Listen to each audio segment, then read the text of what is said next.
Welcome to Caribbean Global Network News and Sports. I am Scott Wilson. In today's headlines, Jamaican businessman released by kidnappers. And in sports, Reggae Boyz beat USA 1-0. Jamaican businessman released by kidnappers in Trinidad and Tobago. The ordeal is finally over for the family of Jamaican businessman Yohan Chin, who was kidnapped and held ransom for 51 days. In spite of the many appeals and pleas, the kidnappers did not relent until now. It is not known if the kidnappers were given any money or the amount if they did, but the TNT police reportedly said Chin was released about 7 a.m. Tuesday. No other information, though, was provided. $6 million ransom was reportedly demanded by the kidnappers for Chin's safe return. The alert was initially made by his business partner, who informed the police of Chin's abduction 2 days after it occurred.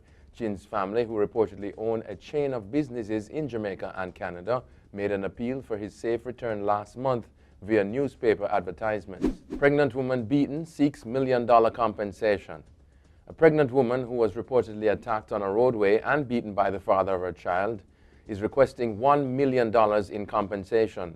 The unemployed 23-year-old woman, who was 7 months pregnant, was reportedly assaulted when she went to collect money from the accused, Jadine Baker, 30, a businessman of Moreton Park in Kingston 10. According to the police, on May 6, about 3:30 p.m., the complainant, following a phone conversation with Baker, went to visit him to collect money.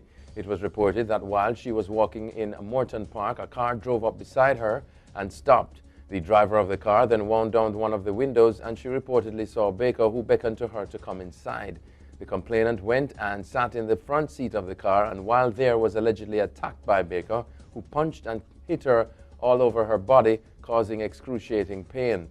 The complainant, who managed to escape, then went to the Halfway Tree police station, where she reported the matter, and while there noticed she had urinated on herself during the alleged ordeal. Proposal for May 28 to be named Edward Seaga Day. Jamaica Labour Party JLP councillor for the Flankers Division in St. James, Senator Charles Sinclair, is proposing that May 28 be declared Edward Seaga Day in the parish in honor of the memory of the former Prime Minister. Mr. Seaga was born on May 28 and also passed away on that day. Sinclair says he intends to table his proposal at the next monthly general meeting of the St. James Municipal Corporation. Councillor Sinclair, a former mayor of Montego Bay, is also proposing that the St. James Municipal Corporation incorporate May 28 amongst its calendar of events and develop an appropriate program in honor and recognition of Mr. Seaga's contribution to the economic, political and cultural development of Montego Bay and the parish of St. James in general. And in sports, Reggae Boyz beat USA 1-0 in international friendly. A terrific goal from Reggae Boyz player Shamar Nicholson in the 60th minute secured a win for Jamaica against the United States in their friendly international at Audi Field in Washington, D.C. The game was the final competitive matchup in the Reggae Boyz preparation for the expanded CONCACAF Gold Cup, which runs from June 15 to July 17.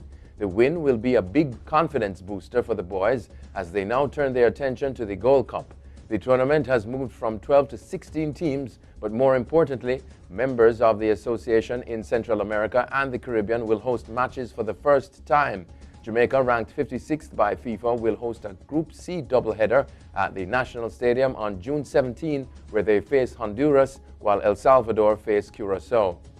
Michael Frater appointed President Athletes Commission. Michael Frater, retired Olympian, has been appointed president of a newly formed Athletes Commission by the Jamaica Olympic Association, JOA. The formation of the organization fulfills a mandate from JOA President Christopher Samuda, who, prior to coming into office, promised that athletes would have an influential voice at the highest level of sport and a constitutional right to representation. In commenting on his position, Frater said he is aware of the responsibility he has to give a reasoned and effective voice on behalf of athletes at the national table, and in doing so to influence positively the development of sports administration. Elaine Thompson strikes gold at Diamond League. Olympic sprint champion Elaine Thompson yesterday dominated the women's 100 meters at the Diamond League meet in Rome to beat Britain's Dina Asher-Smith. Thompson powered on late to pull clear of her rivals with a world-leading 10.89 seconds at the Olympic Stadium in the fourth round of the Diamond League Series.